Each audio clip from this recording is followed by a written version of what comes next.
hakikat manusia adalah makhluk yang kemarin hina, hari ini mulia, dan esok belum tentu entah akan menjadi apa.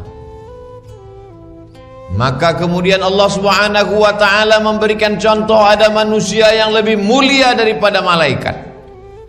Wa idh qulna lil malaikati, kami katakan kepada malaikat, usjudu li Adam, sujudlah kamu kepada Adam.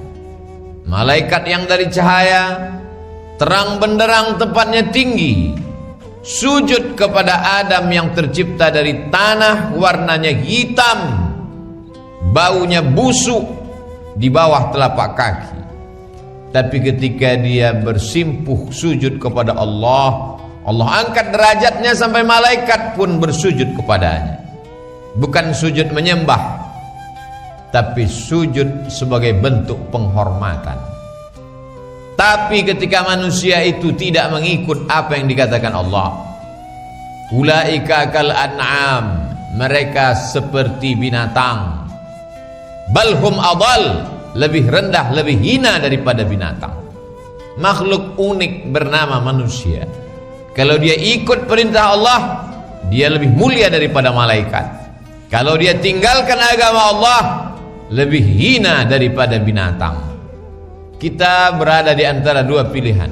Wa nafsi wa ma sawwaha, demi jiwa dan penciptaannya, fa alhamaha fujuraha, ada jalan fujur, jalan jahat, jalan khamar, jalan zina, jalan narkoba, jalan korupsi, jalan sogok, jalan tipu, jalan makan haram. Wa taqwaha, ada takwa, ada tawakal, ada ridha, ada zikir, ada salat, ada salawat, ada puasa sunat. Di antara dua pilihan datang setan menggoda. Fa bi'izzatika la ughwiyannahum, aku akan goda mereka. La aq'udanna lahum siratakal mustaqim, aku akan bengkokkan jalanmu yang lurus. La atiyannahum, aku akan datangi mereka. Min baini aidihim, dari depan, wa min khalfihim, dari belakang, wa an aymanihim, dari kanan, wa an syama'ilihim, dari kiri. Hari Jumat yang penuh barakah, masjid ramai melimpah ruah. Tahukah kita masih ada orang yang duduk di kantor dengan santai, berkata dalam hatinya, nantilah sholat Jumat setelah pensiun, duduk-duduk tidak ada kerjaan di rumah. Sadarkah kita bahwa ada orang yang terus dengan pekerjaannya karena dia anggap makan keluarga lebih penting? Padahal Allah sudah katakan, idza nuliya lis-salati min yaumil jumu'ah, kalau sudah datang panggilan pada hari Jumat, fas'au ila dzikrillah, bersegeralah untuk datang mengingat Allah, hadiri salat Jumat. Wadharul bai', tinggalkan semua transaksi. Dosen meninggalkan mahasiswa, pegawai meninggalkan kantor, pedagang meninggalkan barang dagangan jualannya. Kalau ada yang masih akad jual beli, maka batal akad jual belinya. Begitulah Allah Subhanahu wa ta'ala sudah memerintahkan, wa yauma la yasbituna la ta'tihim. Tapi memang ikan selalu datang pada hari Sabtu. Di luar hari Sabtu, saat libur, ikan tidak datang. Pada saat hari Sabtu dipilih untuk beribadah bagi Bani Israel, disitulah ikan datang melimpah ruah. Ujian selalu datang pada hari yang dipilih Allah untuk beribadah.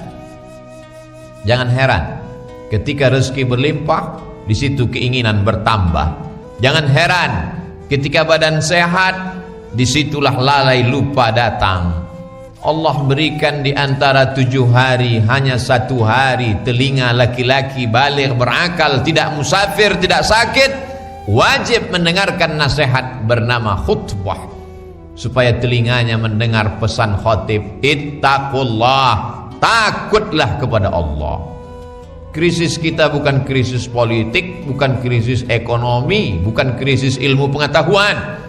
Karena orang yang berilmu, profesor, doktor banyak, orang yang kaya melimpah ruah banyak.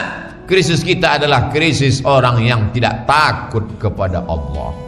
La imbasatta ilayya yadaka litaqtulani, kalau kau timpakan batu besar ke atas kepalaku untuk membunuh aku, ma ana bibasiti yadiya ilaika liaqtulak, aku tak akan membalas, kata Habil kepada saudaranya Kabil. Kenapa tidak membalas? Inni akhafullah, aku takut kepada Allah. Takut kepada makhluk yang nampak biasa, takut kepada hukuman, punishment biasa, tapi takut kepada Dia yang tak terlihat oleh panca indera. Itulah yang disebut dengan iman. Untuk apa kita puasa? La'allakum tattaqun, supaya ada rasa takut kepada Allah. Untuk apa kita berzikir, bertasbih? Supaya berbisik dalam hati, terbesit dalam pikiran. Bagaimana nanti kalau kau mati? Anakmu tak bisa menolong, jabatanmu akan digantikan orang lain, bahkan mungkin istrimu akan dinikahi oleh laki-laki lain. Siapa yang akan menolong engkau? Hari ini begitu sibuknya mencari dunia sampai melupakan Allah, melupakan dirinya, bahwa dia akan kembali tidak membawa apa-apa. Akhrajakum min butuni ummahatikum, kamu keluar dari perut ibu kamu, la ta'lamuna syai'a, kamu tak tahu apa-apa. Jangankan rumahmu, jangankan hartamu, jangankan kerjamu, jangankan nasibmu, namamu pun diberi orang lain. Tidak ada manusia datang membawa nama. Kullu mauludin rahinatun bi'aqiqatihi, setiap manusia lahir tergadai dengan akikahnya. Bagaimana menebus manusia yang tergadai? Tudbahu anhu yauma sabi'ihi, disembelihkan kambing di hari ke-7. Yu'laqu, dicukurkan rambutnya. Wa yusamma, diberi nama-nama yang baik. Begitu lemahnya engkau, tiada daya, tiada upaya, tapi begitu diberikan Allah nafas, dititipkan jantung berdetak, diberikan nafas berhembus, keangkuhan, kesombongan pun datang. Puncak dari kesombongan, manusia akan berkata, ana rabbukumul a'la, aku adalah Tuhan yang paling tinggi. Ucapan yang disampaikan oleh Fir'aun di hadapan rakyatnya ketika dia mampu berkata, ana rabbukumul a'la, aku yang paling berkuasa.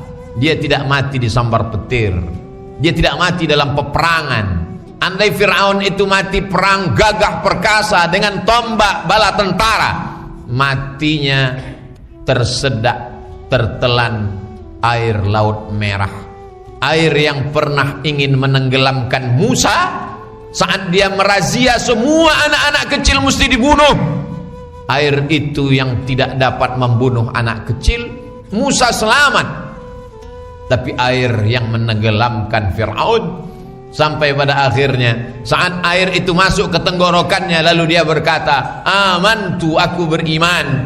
Tapi saat itu iman tak lagi diterima. Innallaha la yaqbalu taubatal abdi, innallaha yaqbalu taubatal abdi, Allah menerima taubat seorang hamba malam yugharghir, sebelum ghargharah.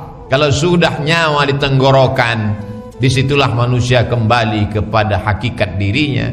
Dia menjadi orang baik, dia menjadi orang menyesal, dia menjadi orang takut, sadar. Tapi saat itu kesadaranmu tak diterima Allah subhanahu wa ta'ala. Nikmat besar bukan harta, nikmat besar bukan kuasa. Nikmat besar adalah ketika badan masih sehat, masih mau melangkahkan kaki ke rumah Allah. Hari Jumat penuh barakah, sayup-sayup suara azan hari Jumat masuk ke celah jendela ruang ICU. Di ruang ICU semua orang baik. Di ruang ICU semua orang meleteskan air mata takut kepada Allah. Saat azan Jumat berkumandang, masuk suara azan dari celah jendela ke telinga orang-orang yang takut kepada Allah. Tapi saat itu penyesalan tak lagi bermakna. Oh, andai aku sehat. Wa sihhataka qabla saqamika, sehatmu sebelum datang masa sakit. Manusia ini pelupa. Manusia diambil dari kata nasya, lupa. Makhluk yang lupa itu diingatkan. Ingat mengingatkan itu namanya tausiyah. Wa tawasaw bil haq wa tawasaw bis sabr. Saling menasihati dalam hak kebenaran, saling menasihati dalam sabar kesabaran. Kalau ada tetangga, kawan sekantor, sahabat mengatakan kepada kita, kapan kau sholat? dia bukan orang yang resek, dia bukan orang yang intervensi privasi pribadi, dia sedang menjalankan agamanya. Hari ini cara pandang manusia berbeda. Ini urusan saya, urus saja surgamu, biar ku urus nerakaku. Nerakaku bukan nerakamu. Begitu lantangnya manusia-manusia sombong. Bukan ajaran Islam. Islam bukan sekedar sholat, Islam bukan sekedar puasa, Islam bukan sekedar haji dan umrah. Islam amar ma'ruf nahi mungkar. La ta'murunna bil ma'ruf, ajak orang buat baik. Jangan sholat sendirian, ajak orang sholat berjamaah. Jangan bayar zakat sendirian, ajak orang berzakat ke Badan Amil Zakat Nasional. Jangan berzikir sendirian, ajak orang berzikir beramai-ramai. Idza dzakarani fi nafsihi, kalau hambaku itu berzikir mengingat aku sendirian, dzakartuhu fi nafsi, aku mengingat dia sendirian dalam diriku, kata Allah. Wa idza dzakarani fi mala'in, kalau dia berzikir beramai-ramai, dzakartuhu fi mala'in, maka aku akan mengingat dan menyebut-nyebut dia fi mala'in, di majelis yang lebih ramai, yang lebih mulia. Allah bersama malaikat dan Allah membanggakan. Inilah hambaku yang waktu sehat dia tetap beramal. Orang sehat lupa tapi dia ingat. Orang sehat sombong tapi dia tawadhu, rendah hati. Inilah hambaku yang menolong agamaku walaupun dia tahu aku kuasa. Kalau memang Allah itu kuasa, kenapa dia tidak menolong agamanya? Allah maha kuasa. Allah hanya ingin melihat siapa di antara hambanya yang mau menolong. Dan dia berjanji, in tansurullah, kalau kau tolong agamaku, yansurkum, aku akan menolong kamu. Wa yutsabbits aqdamakum, di saat kaki tak dapat tegak berdiri di padang mahsyar, kesulitan, hisab, perhitungan amal, titian siratal mustaqim, Allah akan memberikan pertolongan.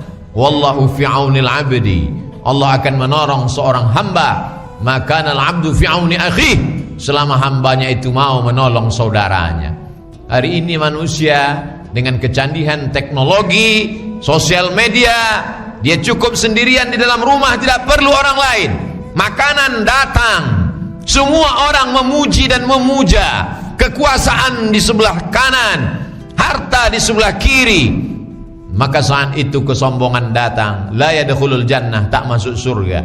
Man kana fi qalbihi, siapa yang dalam hatinya mithqala habbatin min khardalin min kibrin, ada sombong sebesar biji sawi. Ada orang yang baik kepada manusia, rajin membantu, dermawan, murah tangannya untuk memberikan pertolongan. Tapi kenapa dia dikatakan sombong? Sombongnya bukan kepada manusia. Batarul haq, menolak kebenaran. Orang yang rajin berbagi tapi tidak sholat, sombong. Orang yang suka berbagi tapi tidak mau menundukkan keningnya kepada Allah, sombong. Bukankah dia baik? Bukankah dia sopan? Bukankah dia santun? Karena definisi sombong, kata Nabi, batarul haq, menolak kebenaran. Yang penting baik, yang penting sopan, yang penting mau berbagi. Masalah dia sholat bukan urusan kita, urusan kita. Karena Nabi memeriksa jamaah. Asyahidun fulan, mana si fulan? Mengapa tidak sholat berjamaah? Apa kata Nabi sallallahu alaihi wasallam? La uhriqanna alaihim buyutahum, aku akan membakar rumah mereka yang tidak sholat berjamaah. Itu menunjukkan bahwa kita diminta pertanggungjawaban tentang beramar ma'ruf nahi mungkar. Tidak ada manusia suci dalam Islam. Tugas mengajak bukan tugas ustadz, kiai, buya, habib, alim ulama. Kuntum khaira ummah, kamu umat yang paling baik. Kamu menjadi umat paling baik bukan karena tahajudmu. Kamu menjadi umat paling baik bukan karena haji dan umrahmu. Kamu menjadi umat yang paling baik bukan karena membangun masjid. Kuntum khaira ummah, kamu umat yang paling baik. Kapan? Ta'muruna bil ma'ruf, ketika kau ajak orang berbuat baik. Wa tanhauna 'anil munkar, kau larang orang berbuat mungkar. Yang punya jabatan, yang punya harta, yang punya kekuasaan, pakailah untuk beramar ma'ruf nahi mungkar. Kalau dengan seragammu, dengan jabatanmu, dengan kekuasaanmu, dengan pegawaimu, Bisa kau ajak orang, kau orang beruntung. Manusia yang paling rugi, pernah hidup, pernah berharta, pernah berkuasa, tapi tak pernah dipakai menolong agama Allah. Sama dengan Fir'aun, sama dengan Qarun, sama dengan Namruz, hanya akan menjadi sampah dunia, menjadi santapan api neraka.